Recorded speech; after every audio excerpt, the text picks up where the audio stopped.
Good evening, everyone. Welcome to our fourth meeting of our season. And as you can see from the slide behind me, Keele World Affairs meets Human Rights Watch. In both cases, it is what it says on the tin, but you have to look much more closely to find out what each of these organizations does. And we look forward to hearing about Human Rights Watch and what it does shortly. I wanted to say about our particular tin, and that's for the newer members. Our president, Lord Peter Hennessy, he describes it as an adult education program on steroids. I think that's rather nice. And so our themes in international politics and global issues sweep quite widely. They include human rights around the world, development and humanitarian aid. Those issues I know are close to the hearts of many members. Many of them are engaged in other supportive activities outside world affairs. And many charities do come to speak to us about various aspects of those themes. So tonight, it's for the very first time that we welcome Human Rights Watch. And you're going to learn that about its range geographically and the scope of what they seek to influence. And I'll say no more than that, rather than anticipate what our guest speaker has to say. And as you know, and you've known for quite a few months, we're welcoming Jasmine Ahmed, the director of Human Rights Watch in the UK. And as you also know, she has decades of experience as a public international lawyer and as a human rights advocate. And perhaps she'll unfold some of her personal experiences along the way. As you will discover, she originates from Australia and started her career there, and has been a public international lawyer too, let's not forget, for several governments and for the United Nations in the outcomes of a number of awful conflicts. Before that, she was running another human rights organization, Rights and Security International. So I'm curious to know about her role in the UK, but she's here to talk about Human Rights Watch and all it seeks to achieve. So, and I should say, before she takes the stand, that Jasmine is so pressed she needs to catch the train back tonight, so we would like the interval to be as short as possible without disrupting your enjoyment. Please get your questions in quickly, because this meeting will close at 9:15, so she can leave to reach Stoke-on-Trent station. Without further ado, please welcome Jasmine Ahmed. Thank you. Thank you.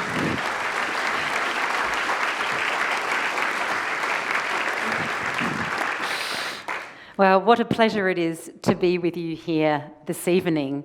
Thank you so very much to the organisation for having me here this evening. I'm very, very grateful for this invitation and flattered and honoured. So who am I? And I have to say before I start that it may sound that I've got something very important to do to get back to London, but it is really only because I'm having the day off and I'm taking my little boy out tomorrow to the Transport Museum. So he will kill me if I'm not back in time. So that's why I need to be on a train. My 5-year-old will be very unhappy otherwise. But I'm here to speak this evening about power and human rights in a changing world. But before I do so, I wanted to introduce myself a little. You've probably maybe read a little about me in my biography. You may have seen some things that I've written, but I want to tell you also a little bit about me and also about the organisation that I work for, Human Rights Watch. I am, as has been noted, the UK Director of Human Rights Watch. So I'm the UK, in the United Kingdom, I'm the representative for the organisation. My role expands to both working on foreign policy issues. So I take the work of our organisation and researchers, working on Saudi Arabia, working on India, and a plethora of other issues, refugees, other issues, and I bring it to the UK government and trying to seek to influence their behaviour as a matter of foreign policy. I also work in the UK working on domestic human rights issues. And suffice to say, I have been very, very busy over the last couple of years, more busier than I would have hoped to have been. Now, Human Rights Watch has been in existence, not in the name that we have now, but as an organisation, since 1978. We are a non-government international human rights organisation. We take no money from governments. All our money is from independent individuals and trusts and foundations. We started off as Helsinki Watch, which was to monitor the Soviet Union's compliance, or the then Soviet Union's compliance, with the Helsinki Accords. And we worked in the Soviet Union and the former Soviet Union for many decades, and we continue to work in those countries. But then, as an organisation, we expanded our remit. We had America's Watch, Asia Watch, and it expanded and expanded. And ultimately, it was decided that we should become Human Rights Watch. As an organisation, we're divided into geographic teams that work across the world. We work in over 100 countries across the world. And we also have thematic teams that work on, for example, armament. We have a team that works on gender, LGBT rights, refugees, so on and so forth. I've been with the organisation for nearly 3 years now, and it has really been a great honour to work for this organisation. But now moving, and I also will obviously welcome any questions that you may have about the organisation in the questions and the answers, and also about my personal experience, some of which will come across as I speak tonight. But we come together in a time of significant change and challenges. And obviously, the significant challenges that exist before us right now, both those that we're seeing on our screens every day in Israel and in Gaza, which sit very heavily with many people. I'm sure many of you in this room. And we also face challenges in our own communities on an everyday basis. We're living through an unprecedented cost of living crisis, and many of us are experiencing unprecedented levels of hardship in the United Kingdom. But where the world we knew and took for granted after the devastation of the Second World War is now being challenged in unprecedented ways. From the ashes of the Second World War was born a commitment to peace, security, and international rules-based order. A key pillar of that commitment was the international human rights system, one based on the notion of universality and core protections that were meant to apply to safeguard persons from the excesses of state power, regardless of their race, colour, gender, nationality, and ethnicity. This year marks the 75th anniversary of the Universal Declaration of Human Rights. The International Human Rights Project, if I can call it that for want of a better phrase or word, has been critical for the enjoyment of freedoms and protection and rights of peoples across the world. Obviously, we witness that and we fight for that every day in our organisation. Whether it's the right to housing and freedom from discrimination in South Africa, the protection against indefinite detention in the United Kingdom, the right to freedom of expression in Latvia, the right to marry whoever one chooses in Kenya, and the right to education in India. Human rights have improved the lives of many across the world. We are also seeing the emergence of new and important rights that are addressing the challenges that are before us, including the right to a clean, healthy, and sustainable environment that, as I said, is addressing some of the most important challenges that we will face and generations to come will face as well.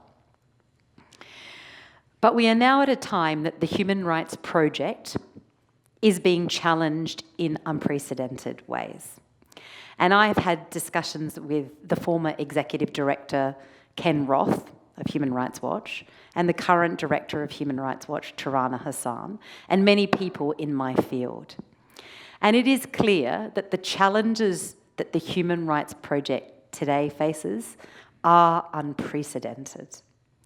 Yes, it was born out of the Second World War. It was born out of a commitment of nations and individuals that said never again. States themselves, human rights is about states themselves committing to obligations to protect the rights of individuals and to comply with those rights. But now we're in a very different world than we were after the Second World War. We're a very, very different world than where we were after the fall of the Soviet Union. We're seeing a significant shift in geopolitical power in the world, and as a consequence, the world that human rights operates in and seeks to have change. We are no longer in a world of unipolarity or even bipolarity, but with the continuing emergence of countries like India and China, we are now in a world of multipolarity. We are also facing unprecedented challenges, some of which are truly existential, as I have mentioned, including the climate crisis, and others which have seemingly ruptured the social contract, including the global cost of living crisis and rising inequality, which was compounded by the COVID-19 pandemic. We are also facing unprecedented tests to the very idea of an international rules-based order and the institutions that give life to this, including from Russia, Israel, China, Saudi Arabia, who are not only committing egregious human rights abuses and crimes, but who seek to undermine the very multilateral institutions that are designed to respond to these abuses and crimes and hold states to account when they carry out violations of their human rights commitments and obligations.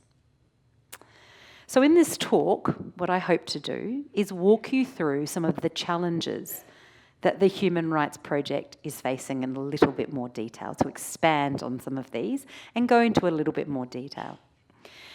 And these challenges will obviously sit against the shifting power and disruption to the status quo that we are seeing. And I would say that disruption, some of that disruption is very problematic and difficult, but some of it is good.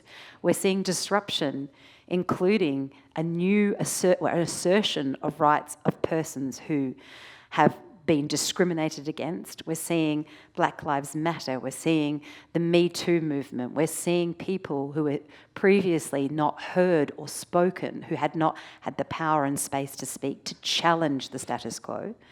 But we're also seeing a world in which China is rising and challenging the very notion of human rights as we understand it and the multilateral order. And we're also seeing, as I will come to, states that have been traditionally, although are not unabidingly, traditionally our champions, no longer being our champions. Partly for self-interest reasons, but partly because also they no longer hold the leverage that they used to hold. So in taking you through some of these challenges, I want to posit where I think human rights has continued, and I would argue essential utility and resonance in dealing with some of the biggest issues and challenges that we face today. However, what I would say, and I say this to my colleagues all of the time, this is going to require states, individuals and communities, and human rights organisations to be bold, courageous, and thoughtful in how we continue to promote and deploy the protection that is human rights. Before I do this and go into more detail, I want to bring some of my own life experiences to you and explain to you how human rights has been imbued in my life and why it is so critical. Because I think sometimes, and very importantly, people don't often feel a sense of what we can talk about human rights as if it's something in the ether, it's something in the UN, as if it was something decided by states in a room that signed a treaty. But in fact, The whole premise of human rights is that each and every single one of us own them. And that our states, the country, the leaders of our countries owe those rights to us. Both positive rights and negative rights. Positive rights that they have to protect us and provide for us, and negative rights that they should not do and transgress in certain areas that are our rights. So what are my experience of human rights, and how do they fit within this context of this dynamic shift in power and challenges, and where human rights sits within them? So first of all, I'm going to talk to you a little bit about these experiences. And one of them is me being a daughter of a single mother, a mother who was on social security and welfare, who brought us up cleaning houses and being able to get resource from the state, which allowed me to be able to go to school and to study and go on to university, become a lawyer, and have all the opportunities that I have had in my life today.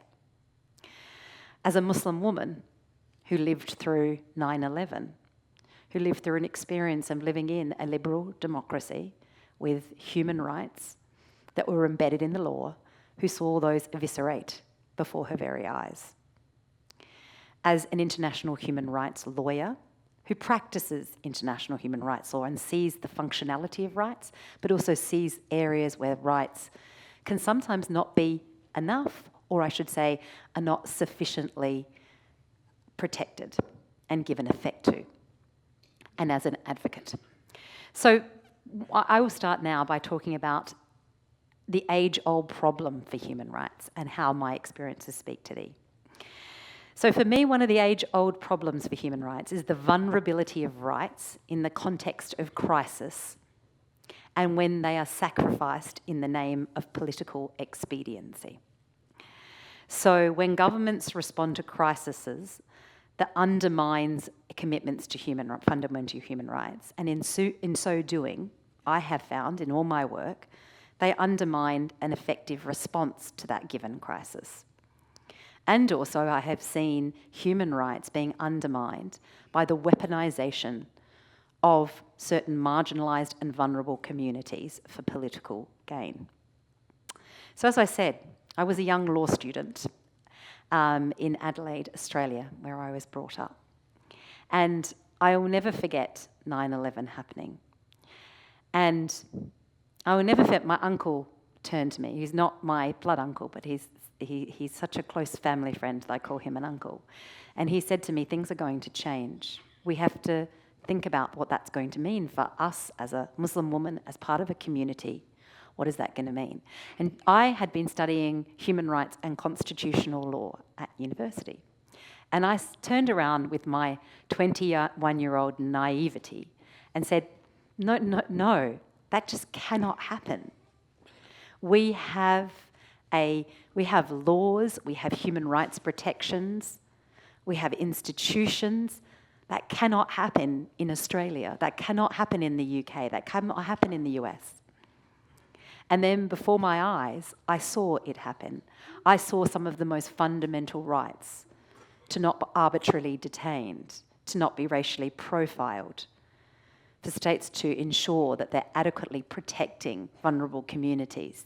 I saw all of that wipe away. And what I also saw was the government's response to legitimate security concerns also being undermined in that process. One only has to look at Guantanamo Bay, renditions, and other such things.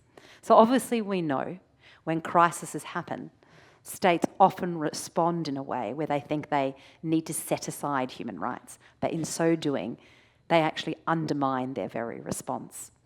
I also saw human rights and what it means to set aside human rights in the name of political expediency. I worked as a human rights lawyer in Australia, working with refugees. In the early 2000s, the Australian government decided that they were going to indefinitely detain anyone who came irregularly to Australia. It was the birthplace of what we're now seeing happening with the Rwanda deal, what we're seeing in the US. It was the birthplace for that. And I used to drive 4.5 hours into the desert from Adelaide, because Adelaide's actually in quite an arid place, and I would drive into the desert, and 4.5 hours into the desert was the place where they were detaining refugees. And I will never forget the visits that I had there, where I met with children who were 11 and 12 who were self-harming, that were known by not their name but their number on their arm. And I will never forget that I then went away and studied and came back 3 years later. And I met a gentleman who I had met 3 years before. And we sat in this room and he was still detained. And the clock in the room had stopped. And it was so resonant to me because his life had stopped for those 3 years.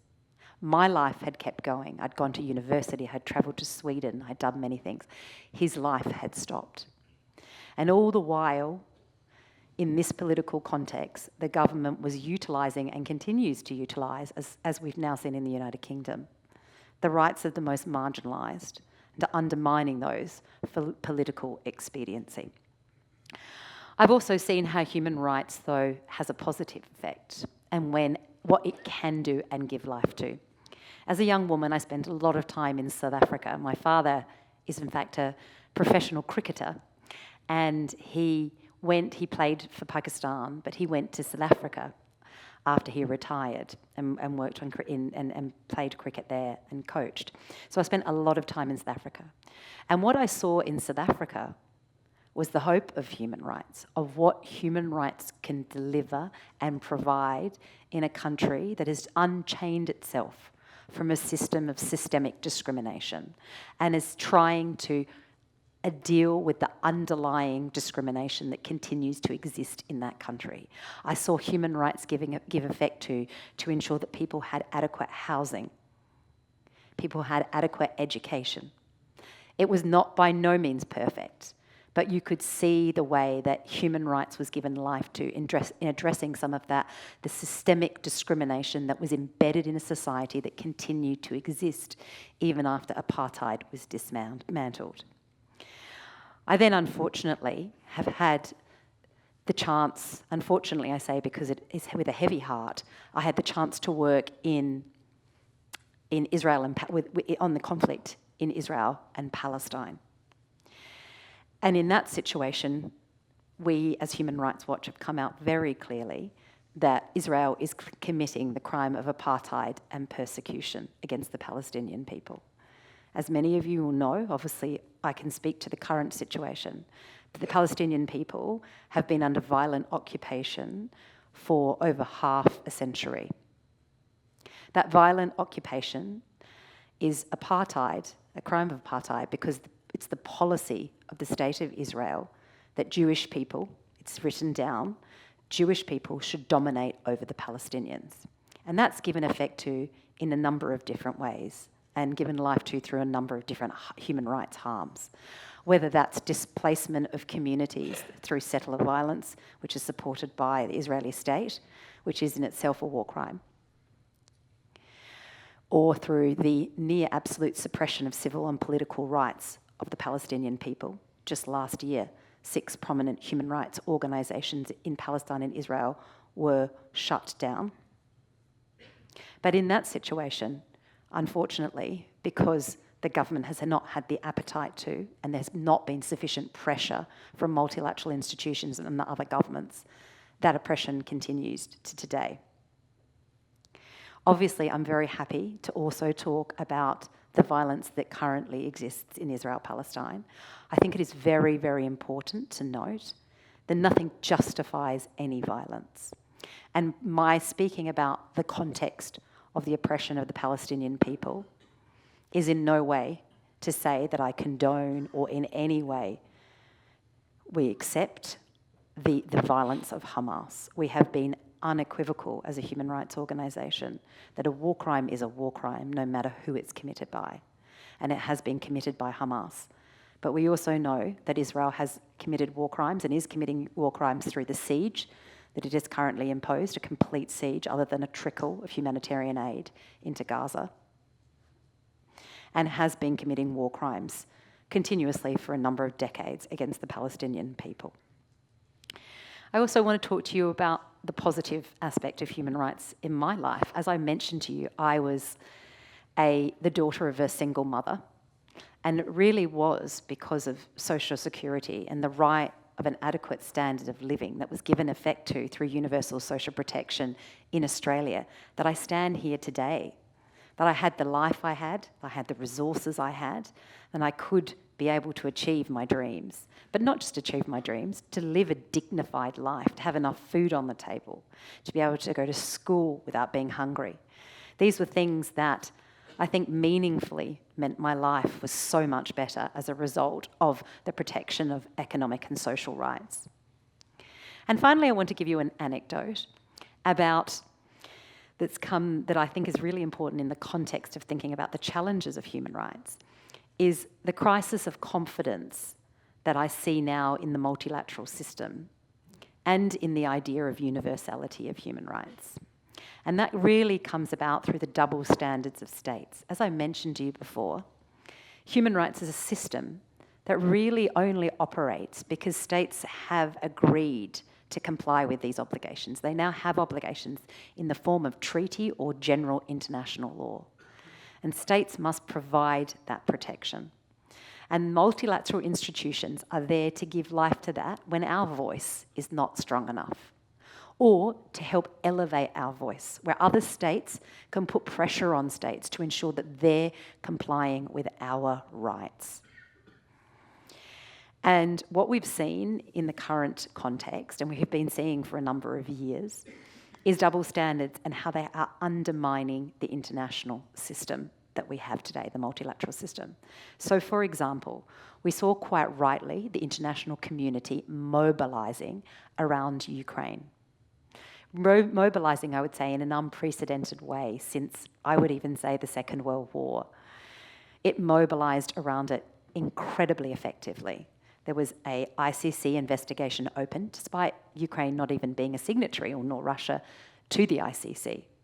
There were states in the multilateral system. There was a multilateral system that was operating at the Human Rights Council, at the UN General Assembly, at the Security Council. States have been putting pressure. We've seen sanctions put on Russia, all of the things that one would expect to see. But then in other contexts, we see near silence, and that undermines the integrity of the international order. So I was in a European state recently, and I met with diplomats, and these diplomats asked me, this was before the current conflict in Gaza and Israel, and they asked me, Jasmine, how do we go about getting the international community to sustain their energy around Ukraine?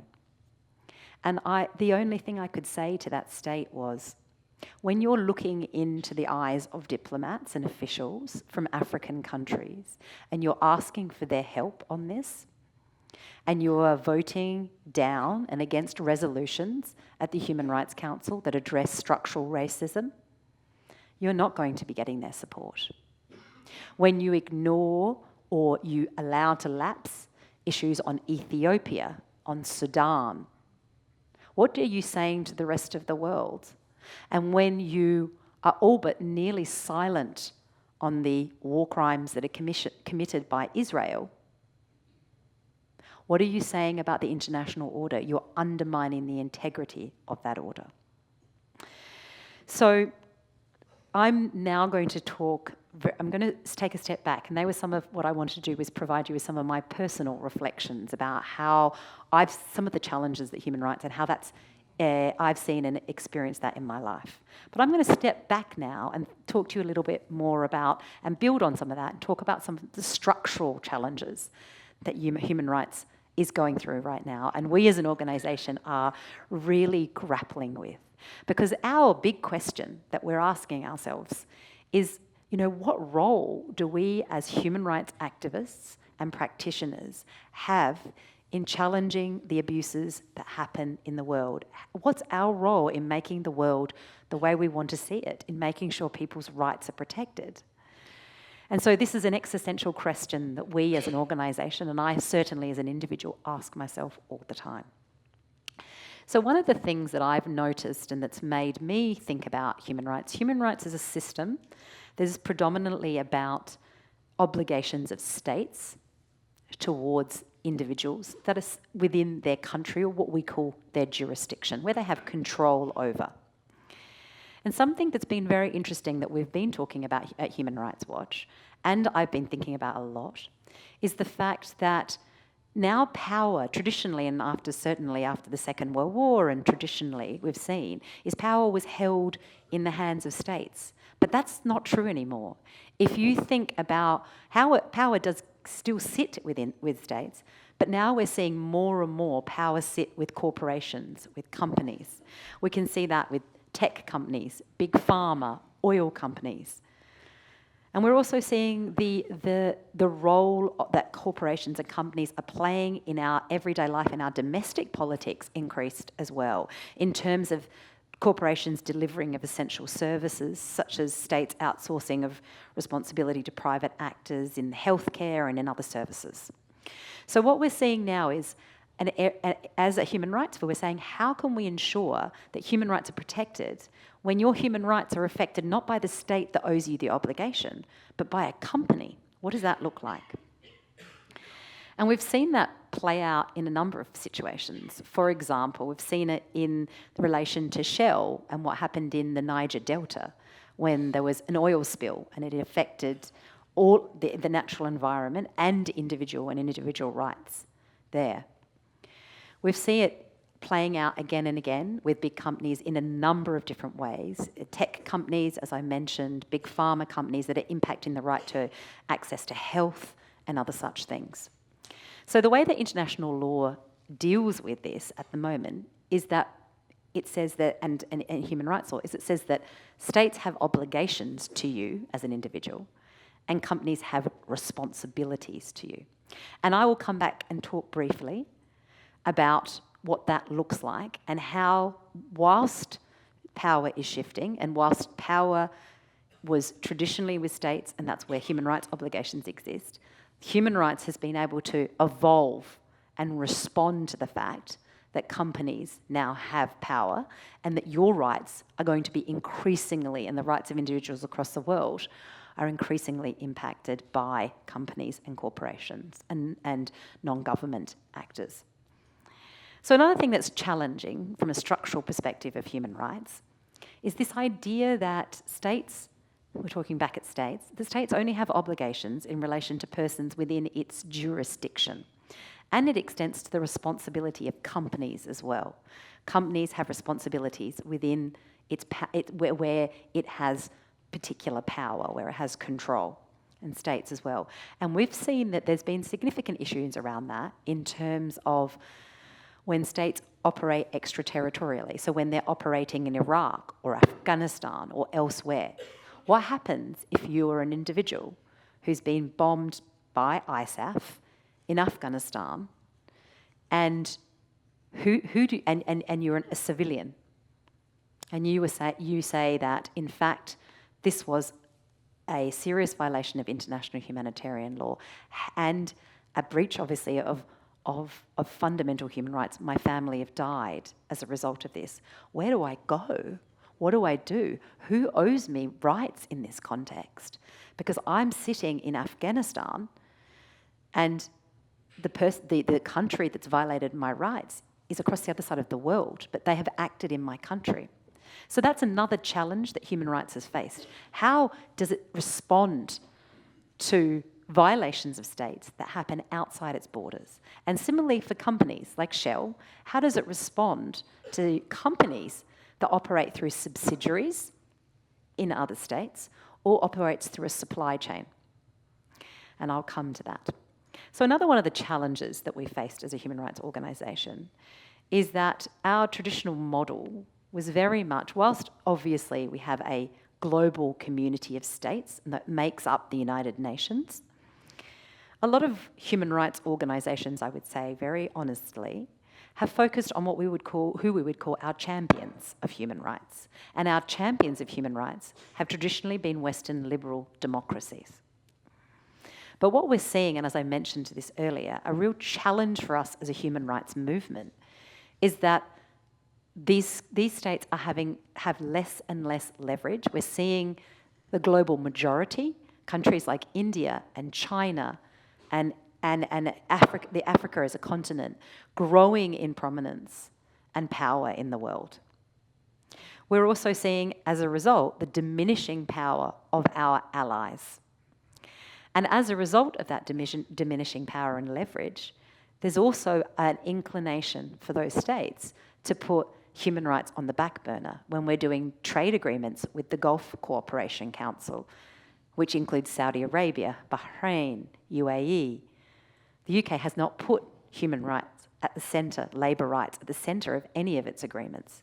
And its power and its leverage and its appetite to do so is hugely diminished.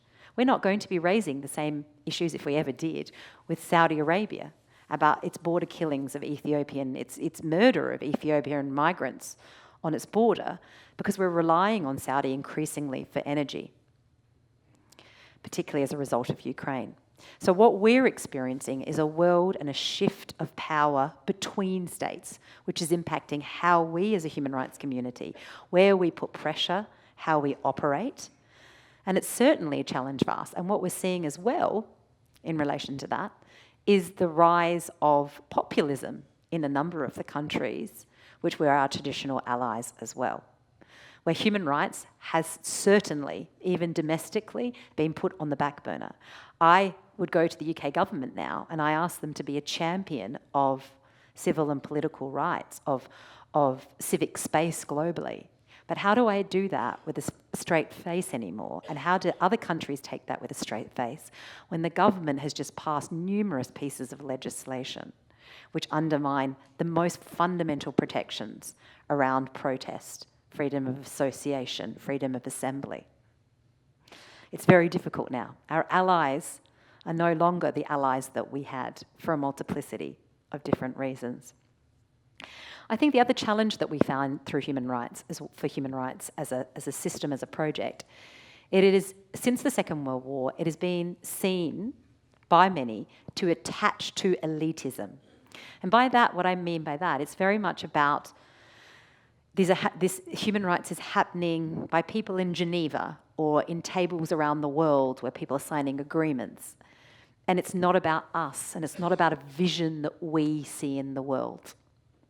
It's not about the life that we want to live and the communities that we want to build.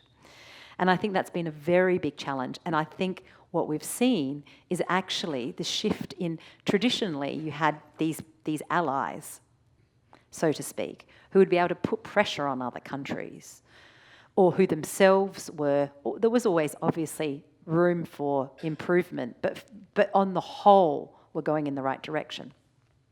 But what we've seen now, I think, as a human rights community, is that more and more it's grassroots, it's people, it's you and me, it's individuals from minority communities who themselves are the power to make change. I've never seen it like I've seen it now.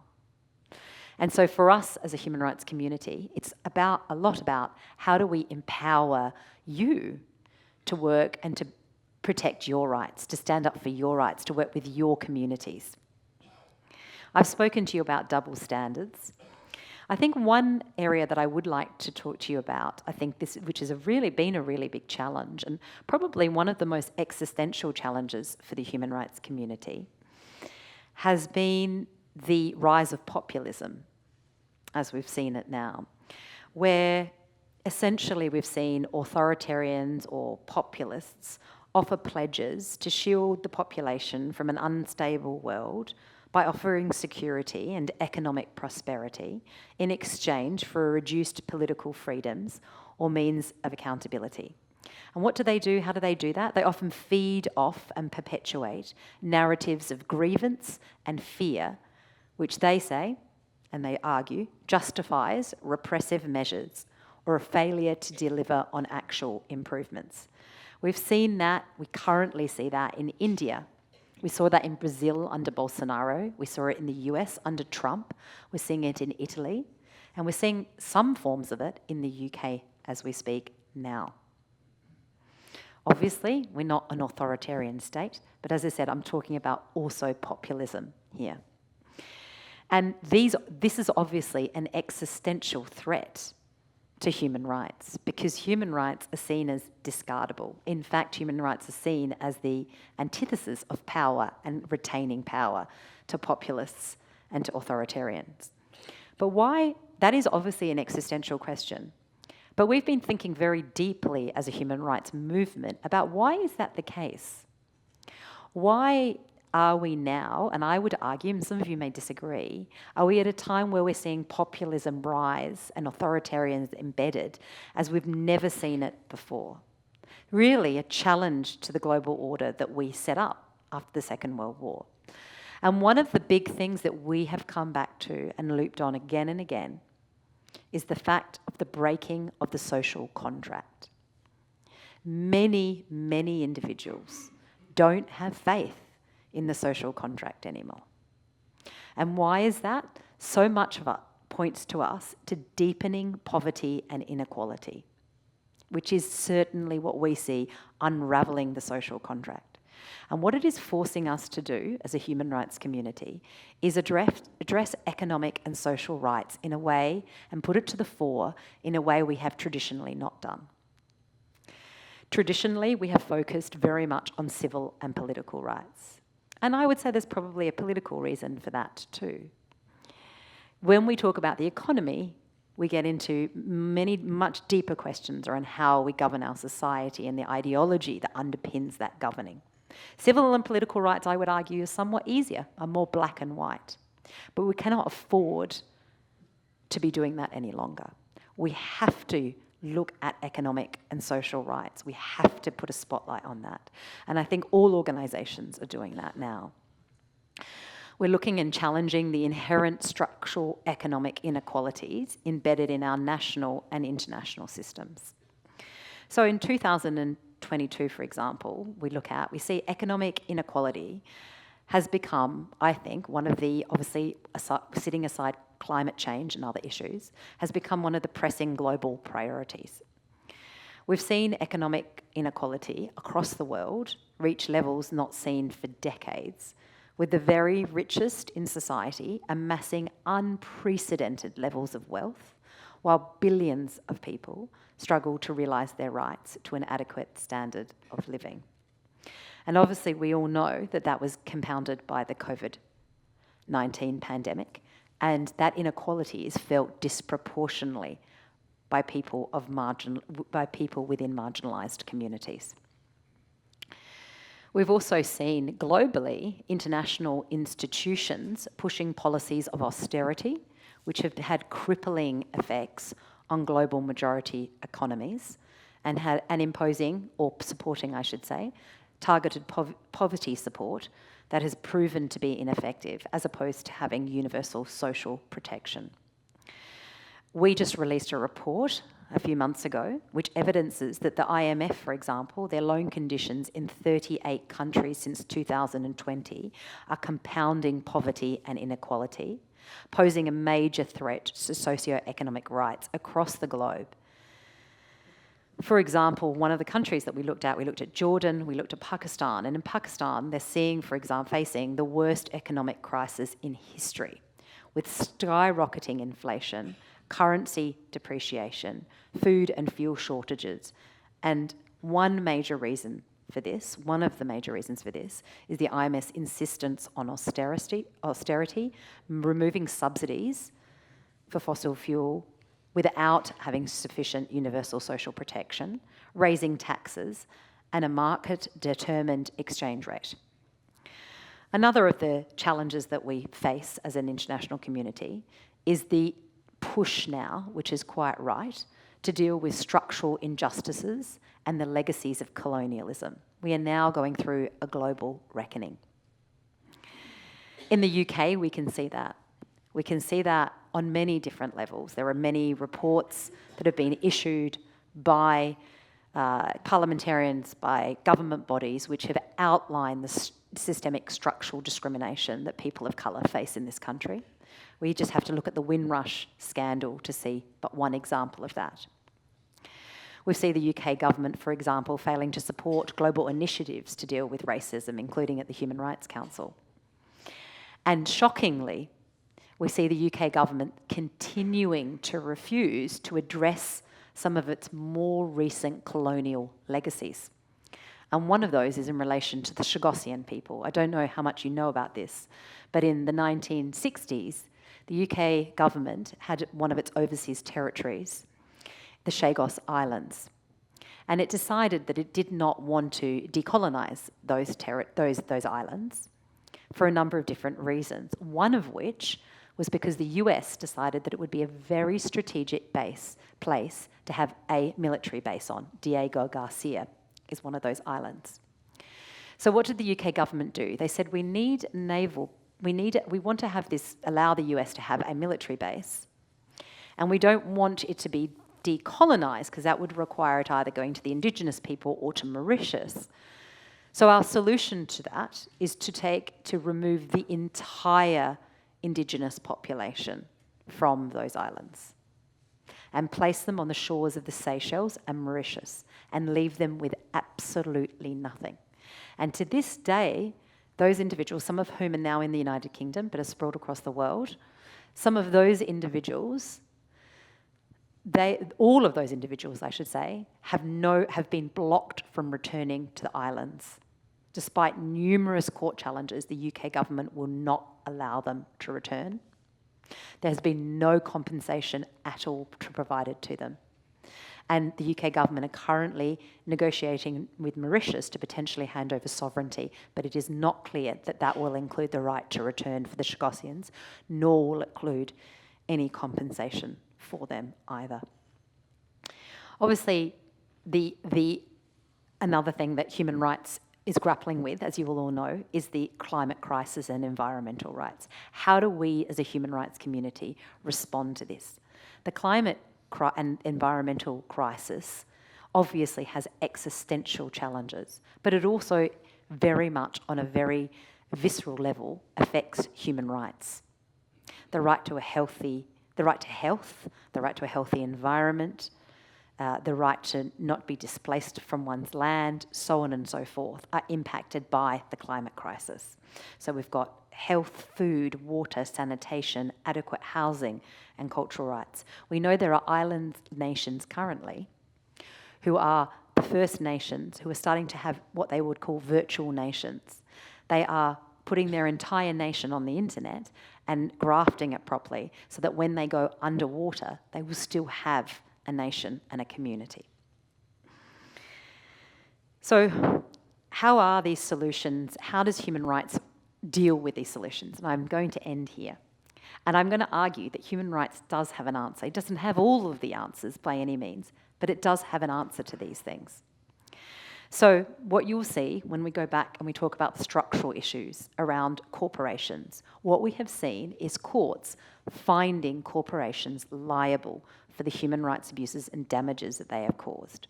Shell in the Netherlands was found liable for what it did in the Niger Delta. It was required to provide compensation. We've also seen states taking steps to regulate companies. In the EU, for example, and across European countries, we've seen countries introduce what we call due diligence laws, human rights and environmental due diligence laws. So any company that operates in that country or in that territory is required to ensure that it is not furthering or involved in human rights abuses. And if it is, it's required to mitigate those abuses or to end its commercial relationship. And that includes its entire supply chain. So what we're seeing is that whilst we see that there's a focus on the rights on states having the obligations, we're seeing the ways that human rights and the courts are responding to those challenges and the way that governments are responding to those challenges. We've also seen courts saying it doesn't matter that you're operating as a subsidiary company in Nigeria. If you're part of Shell, you will still be liable. We're also seeing courts say, if you're operating in a foreign territory, you will be liable for the actions that you take, the UK military, the US military, so on and so forth. We've seen human rights addressing some of those challenges. And we've seen compensation and we've seen a remedy provided to people in Afghanistan and Iraq. Certainly not sufficient, but we've seen human rights respond to that. In terms of how we make change, we're seeing now I would think, an empowering and a leading of human rights on the ground, which is the most exciting for me. We're seeing young youth activists talking about their rights. We see workers, trade unions talking about their rights.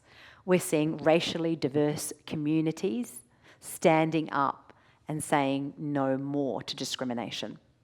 So we're seeing people coming and claiming their rights, which I think is so important and talks and speaks to the importance of human rights in addressing our challenges. Poverty and inequality.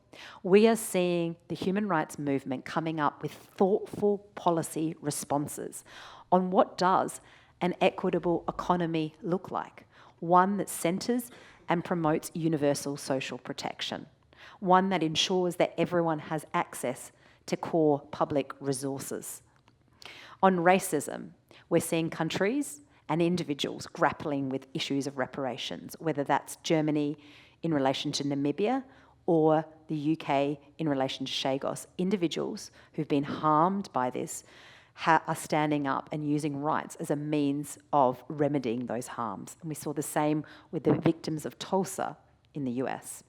In relation to climate, we're seeing litigation being used. For example, in the Netherlands, there was a case that forced the government to reduce greenhouse gas emissions on the basis of their human rights obligations.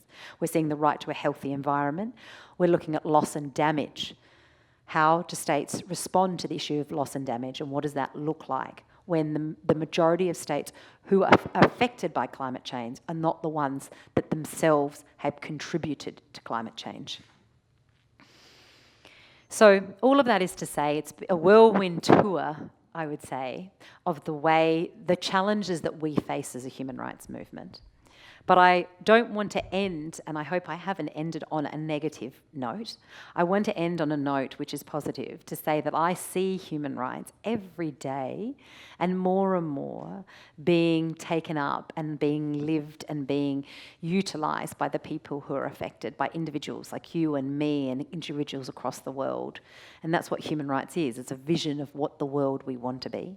And I see us responding to some of the greatest challenges that we have before us, whether that's populism, whether that's the climate, all of these challenges. I think human rights has a central part to respond to, but I do think we need to be dynamic and thoughtful in how we do that. Thank you.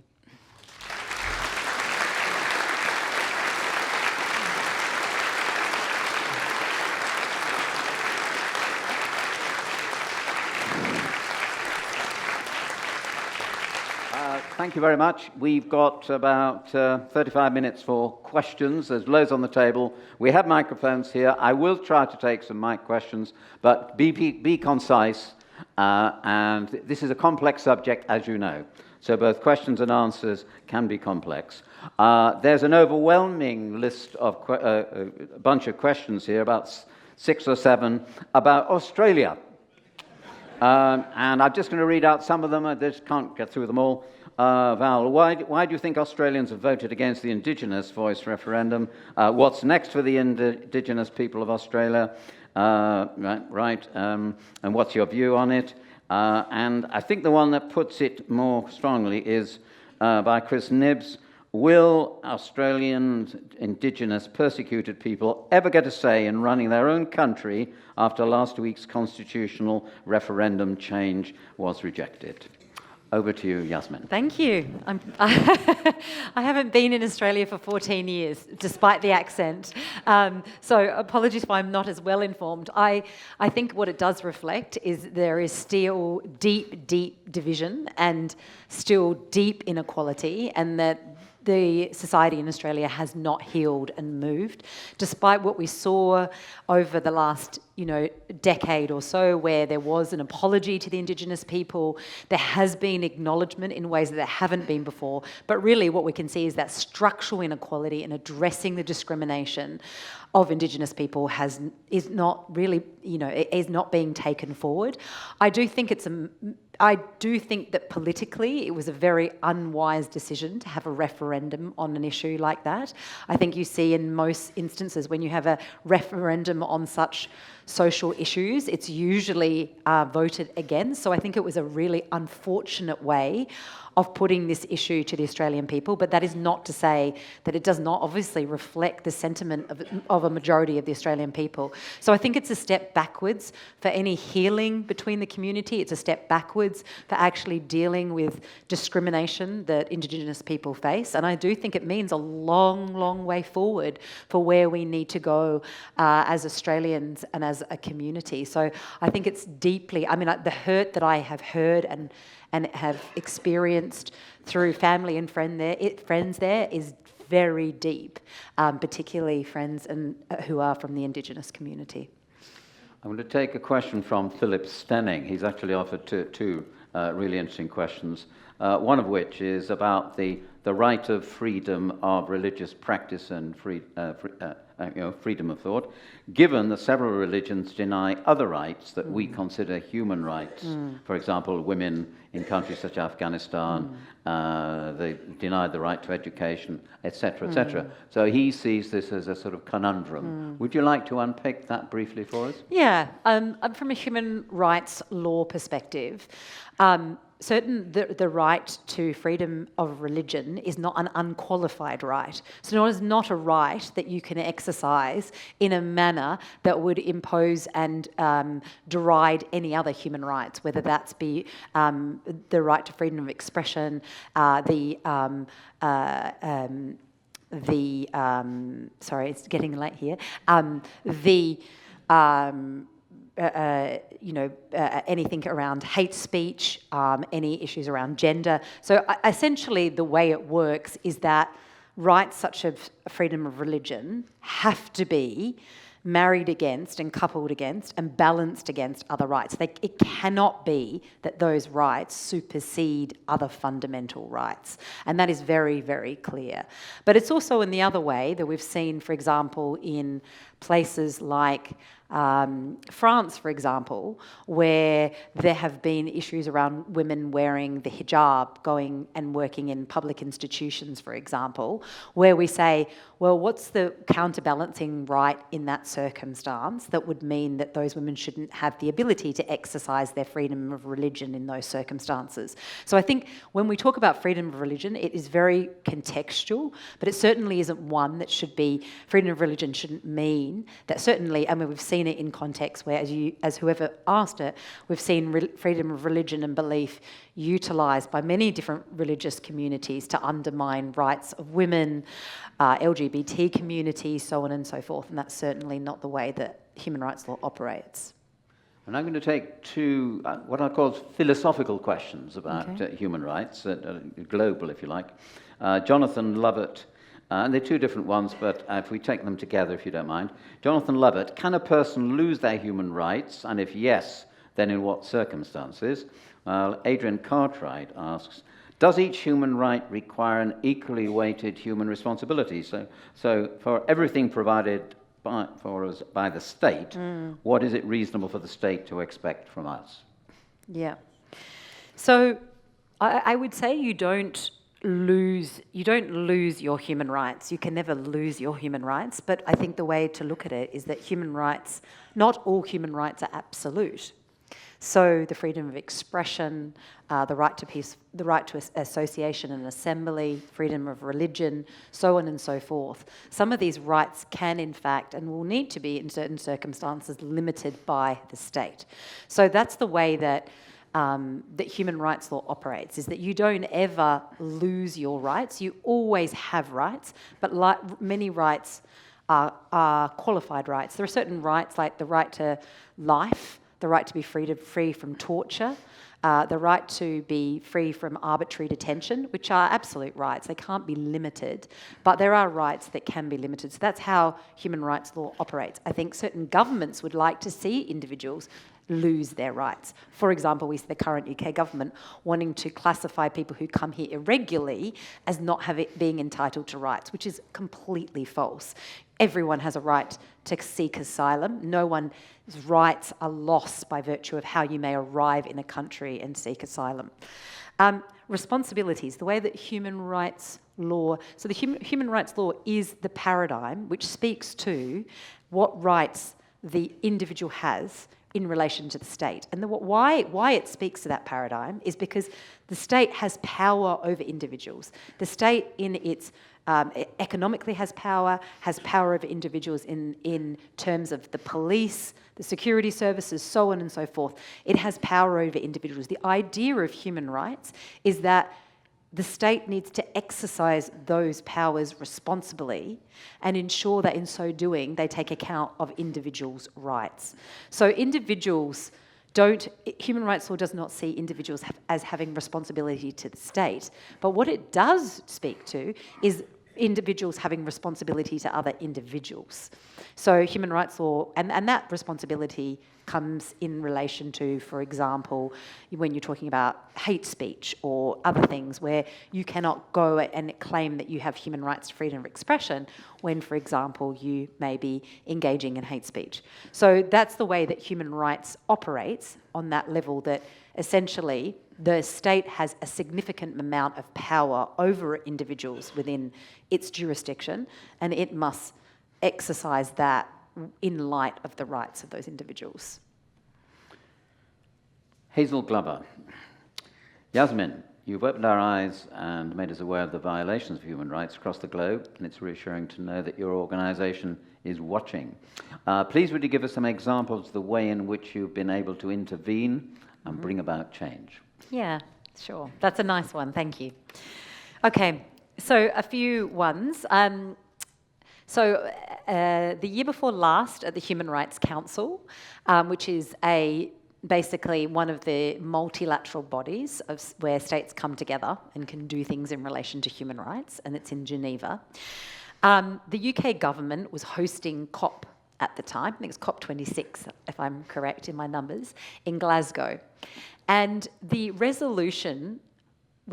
resolution that was coming before the Human Rights Council, which means coming before the states in the Human Rights Council, the number of states that sit on it, that was the first time in the world where states were coming together to recognise the right to a healthy, clean and sustainable environment. It was a big thing. The UK government, for all its wisdom and knowledge, was opposing that resolution. It did not want that resolution to be passed. So I can say one of the things that I've worked on was to ensure that, in fact, the UK government changed its position and ultimately turned around and was supportive of that resolution. So that's a small area of change. I can also say that some of the areas that I've worked on is in relation to the UK government's arms sales to Saudi Arabia. I was involved in a case that challenged the UK government's export licenses of weapons that were sold to Saudi Arabia that were then used in war crimes in Yemen. And so we were involved in that case. And ultimately, the UK government was ultimately required to suspend and reevaluate its arms exports in that context. Eventually, it did reevaluate, and continues to sell arms, but it did require it to do that. And there has been increased visibility now in relation to its arms sales.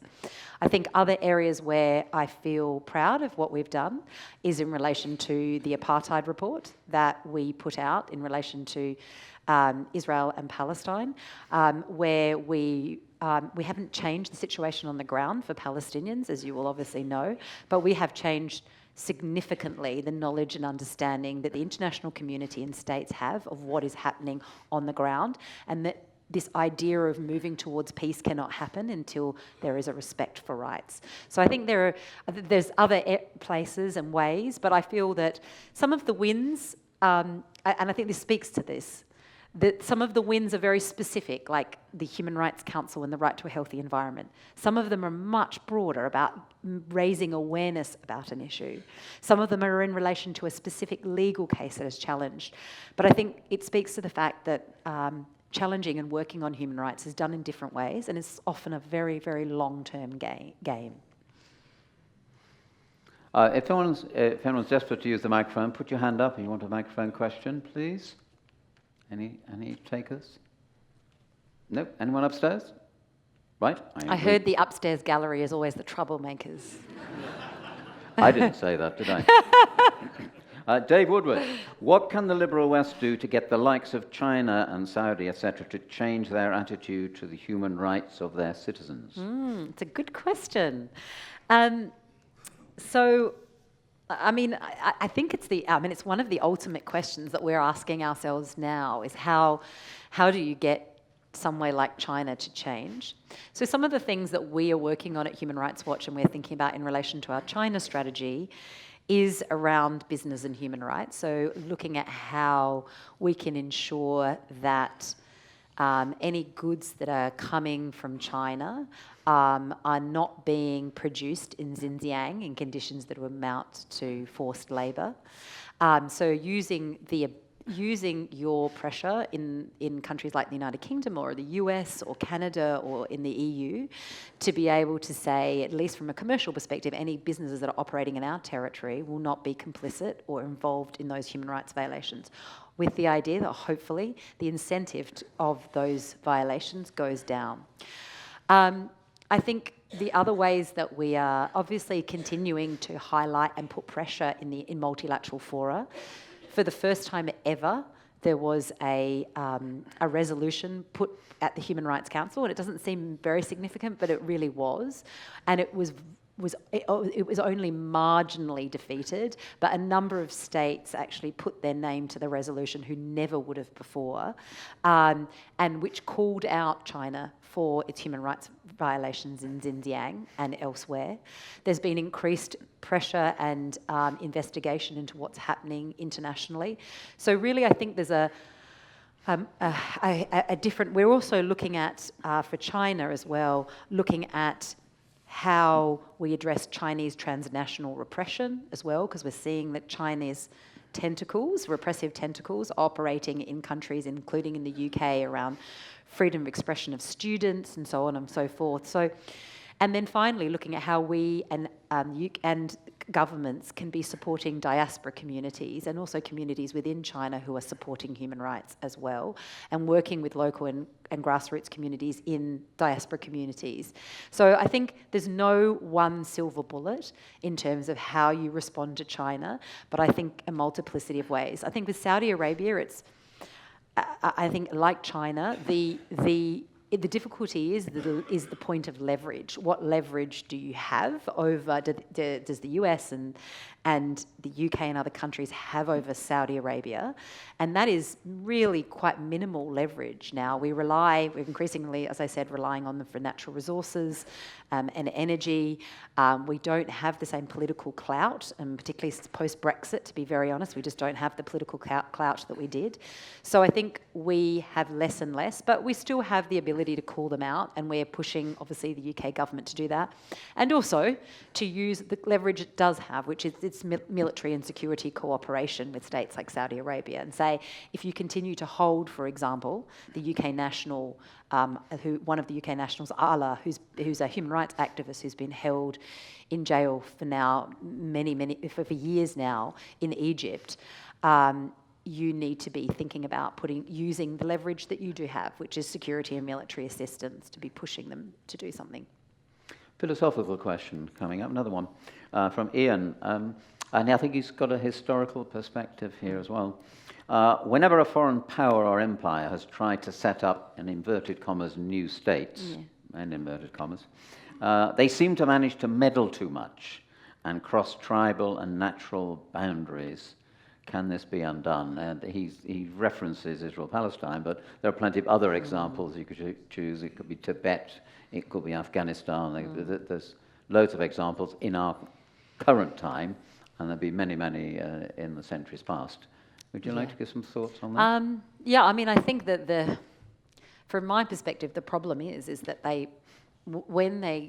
think the question is very apt, and as we have seen, as you said, in Afghanistan, Israel, Palestine, in Iraq, everywhere we've seen where we get involved unnecessarily or without thought, it ends up creating more problems. I think the other problem is that often when we are getting involved in countries, we're doing and I mean, understandably so, but we do so from a national interest perspective, not necessarily with the population in mind.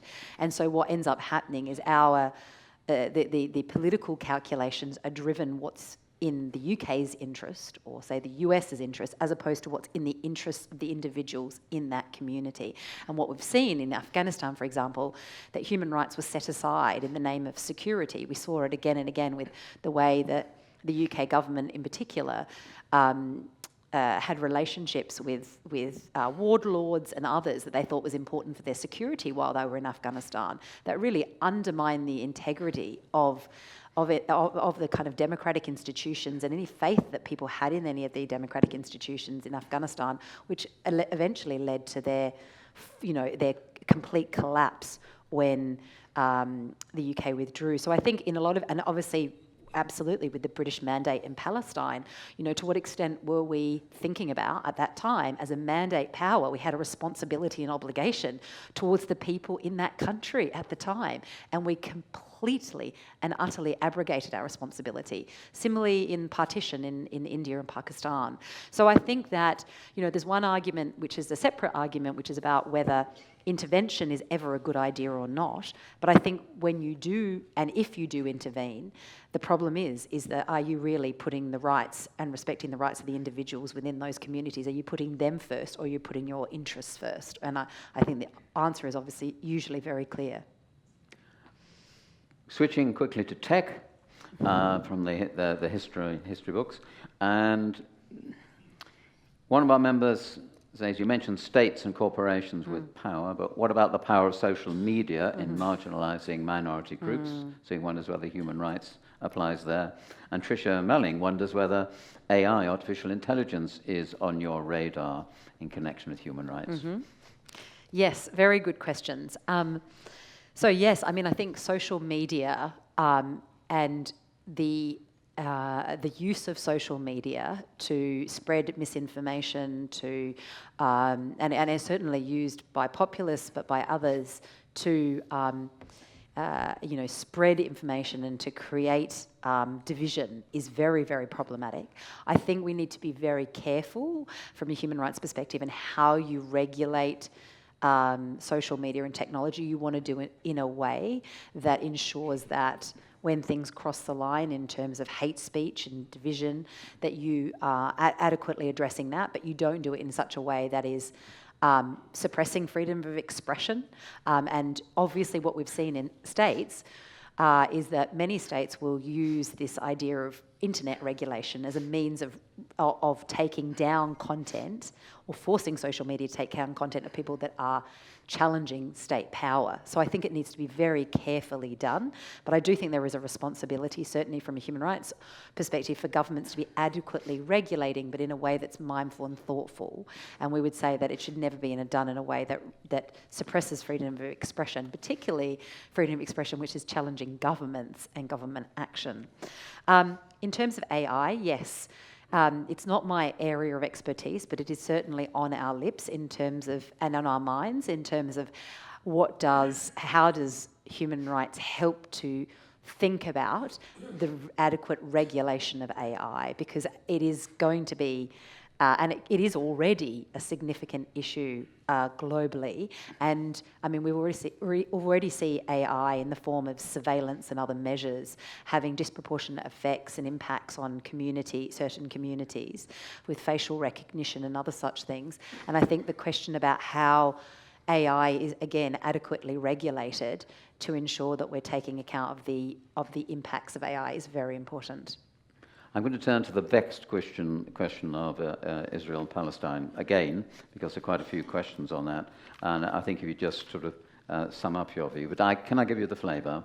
And so, what could Israel do to protect itself, past, present, and future? Is David Tutham's question. And Julie wonders, how much do you think the decision by Jordan and Egypt not to allow Palestinians to exit Gaza has been influenced by either solidarity with whoever or their own interests? Alison wonders why the world is so afraid of speaking out against Israel. I don't think it's the world that's not speaking out, but she's referring to the Defence Secretary, Radio 4, telling the BBC it must use the same language as the government when referring to Hamas. And I think to finish all this off, John Mottram wonders if Keir Starmer asked your advice on Labour Party policy regarding Israel-Palestine, what would you say? I wish he would. He certainly doesn't want to ask my opinion on that, I can tell you. So, I mean, there's no question that Israel has a right of self-defense. Every state has a right of self-defense. But I would say, practically speaking, that whilst you have a right of self-defense, you, as we've talked about in the context of human rights, you also have obligations and responsibilities, and those obligations and responsibilities arise out of international human rights law and also another body of law called international humanitarian law that are relevant when there is an armed conflict. And why I say that is because I think it's relevant to protecting yourself, because if what genuinely Israel wants is peace, and if genuinely what everybody wants is peace, peace will not be achieved while you are violently suppressing a population of people. It just can't be achieved.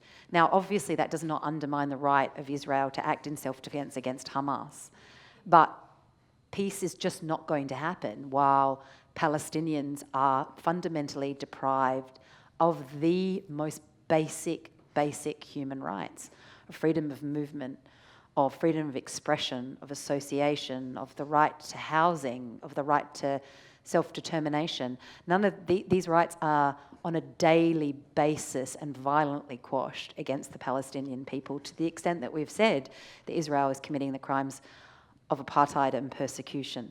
So I think thinking about Israel and its protecting itself, if I were advising Netanyahu, which I'm certainly not, I would be saying to Netanyahu, your best form of protection in the long run is to respect of the rights of the individuals that you are occupying and that you have been occupying for over half a century, including the individuals that you have caged in and blockaded in Gaza for 16 years. They have not been able to move out of that territory for 16 years. Obviously, the siege is now on where nothing can go in and out, but they haven't been able to move for 16 years. So that would be my answer. In terms of solidarity, Egypt, solidarity or self-interest, I think it's both. Egypt has been complicit in not opening its borders to people in Gaza and being complicit in the blockade, so certainly. But there's also a very real question that Gaza is asking, that Egypt is asking, is that what do you want to do? You want to open do you want us to open our border? They have not said that they wouldn't open the Rafah crossing for humanitarian aid. Let's be clear about that. Israel was saying that they won't allow the goods other than a trickle through. But in terms of people getting out, they're also quite rightly, and Israel will now not allow anyone to go out through the Rafah crossing either. But on one perspective, Egypt is saying, this will be the second Nakba. The Nakba happened in 1948. If we move all of the Palestinian people out of Gaza, this is going to be another potential forced displacement of the entire Palestinian population out of Gaza. So, and they will end up in Sinai, and obviously they're worried about security and other issues in Sinai. So I think there are both self-interests and also a sense of solidarity and concern for the Palestinian people. I can't speak to Egypt's interests more, personally, but that's what I think. Speaking out about Israel, I think it's a very good question, because traditionally states have not been willing, and you can even see the reticence in this context. They do not speak out against Israel the way that they do about Russia. They don't, and they haven't. I mean, it's taken this long. It's taken 16 or 17 days of a forcible siege. I spoke to a humanitarian friend yesterday who works in the humanitarian field. She said, I have never, ever in my 25 years of working in humanitarian affairs across the world, ever seen a complete siege of this nature, ever, where humanitarian corridor has been blocked in this way. So I think the fact that states are only just starting in the last week to speak about that, they're still not speaking about it in the context of war crimes, whilst they are quite correctly talking about Hamas's war crimes. I think that is worrying, and I think we've seen again and again this absolute complicity on behalf of states. I mean, the UK government has resisted any form of investigation of Israel by the ICC. The ICC opened an investigation in 2021 because Israel's not a signatory, but Palestine is. And the UK government have consistently said, we do not think that investigation should happen, have undermined it, have undermined the case at the International Court of Justice as well. And we know the same has happened with the US. So I think things people, that there are obviously interests that states have in the continuation of Israel. But I would say to states, it's your interest in having a democratic Israel, a rights-respecting Israel, not having an Israel that is acting in this way. We've got 6 minutes left. Is anyone keen to have the microphone? If not, I'm going to press on to our closure. So Julie asks an intriguing question. Quick answer to this one. Can you envisage states from the south eventually becoming the leaders in the field of human rights in the way that traditionally Europe, the UK and the US has been? I hope so. I hope so. I think that's going to happen only through the people in those countries doing it, because unfortunately, not all by any means, and I think there's been countries like we see in Latin America, we see in Lula, in Brazil, there are countries and there are pockets of real hope in the global south where we're seeing leadership that we're not seeing in the global north, and I should say global majority in fact. So yes, the hope is that what we will see is starting to see more and more leadership from the global majority. I think we're still in a place right now where a lot of the countries in the global majority are governed by either dictators, autocrats, people who are not representative of their people. So really the hope is that the people in those countries, like we saw in Sudan, it was absolutely inspiring. The individuals who came out on the streets in Khartoum, who have been the backbone in trying to transition away from military rule. We saw, obviously, seen heroic people on the streets in China, obviously in Tiananmen Square in the day. We've seen people in Hong Kong, the citizens of Hong Kong standing up to China as well.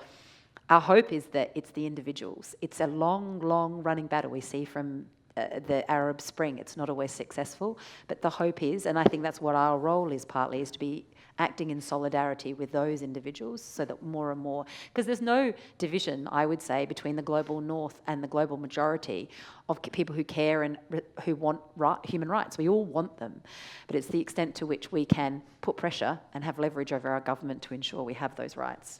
Quick question about the UN. Several people are asking about that, Rebecca Woods and Ian, and they're wondering whether the UN has become a toothless tiger. Ian wonders whether we can somehow make the United Nations more effective.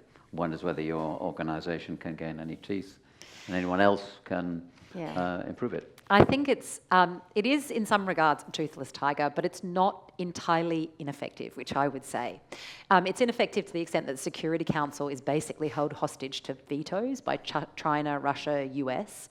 So it's been unable. I mean, it's only really, if we think about it, what some of the things it's been able to act on is Libya, a few cases where the international community came together, but the majority of situations you cannot get international community to move because of that.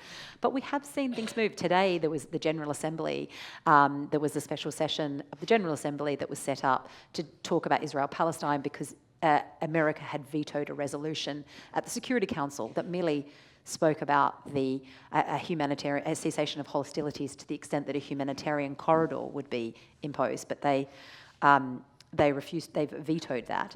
But the General Assembly were getting together today to talk about it. While they don't have the ability to change things, what we do know is that having those debates and those issues raised is important. We also see in the Human Rights Council in Geneva that things have been established that have really made a difference. That there was the UN High Commissioner was tasked to do a report on Xinjiang, which put a lot of pressure on China in relation to Xinjiang. There's just been an investigative mechanism set up around Sudan. More broadly, we've seen investigations set up around Afghanistan. They don't necessarily change everything. It doesn't move the dial completely, but I think it's important. I do think the international community and the multilateral system, it is toothless, but it continues to be important to have a forum to raise these issues. Finally, you told me over the meal about the map of the world. You show your children where you go to and lots of other things about those countries. That leads to Tony MacDonald's question. You've mentioned many countries, both democratic and dictatorships, where human rights are abused. However, you have not mentioned any country where my human rights are respected. Where should I move to find that country? It's a really good question. I don't know. I can tell you probably the worst places to be. No, the best. The best places to be. I mean, it's a hard one. I mean, obviously there are countries that respect human rights more than others. I mean, we in the United Kingdom, if you're not an asylum seeker, you're not someone from a racialised minority community, you're not someone who wants to go and protest about the climate or protest about other issues, you're probably okay. But these are, I mean, what you can see is basically we're seeing in a lot of the countries in Europe, as I was saying, people who are vulnerable and minorities get hit the hardest in terms of their rights. And also we've seen many restrictions on fundamental rights in the UK as well. I mean, I'm at a loss to say. I would have used to say the Nordic countries, but we're seeing them being driven towards the right as well now. And I think less and less free. So, I mean, we're in a world now that's in an unprecedented stage in terms of rights restrictions. So I can't be hugely positive or direct you with where to go. What I would say, though, is that we do need to stand in solidarity together and with those people who are victims. That's our role, I think, more than finding the place that's right, but holding our governments to account. Because the idea of human rights and the idea of democracy is, in fact, those governments are representing us. So really, my campaign pitch is to go and, in the next election, elect people, hopefully, that might speak to the rights that you want and you want protected by, protected for others. Would you kindly stay in your seats for a couple of minutes so that Jasmine can make a quick getaway? I echo what Jo Sexton said, and she wonders whether you're talking to the converted here and hopes that the rest of the world would listen to what you have to say. And I can echo what one of our other members said in her question, to wish you and your organisation all success. A lovely talk, a complex subject that you opened up to us with great humanity and lots of personal experiences. And in this Q&A, you've really answered some very, very tricky curveballs. What a wonderful evening with Jasmine Ahmed. Thank you so much for coming. Thank you so much. Well done. Thank you. Really appreciate it.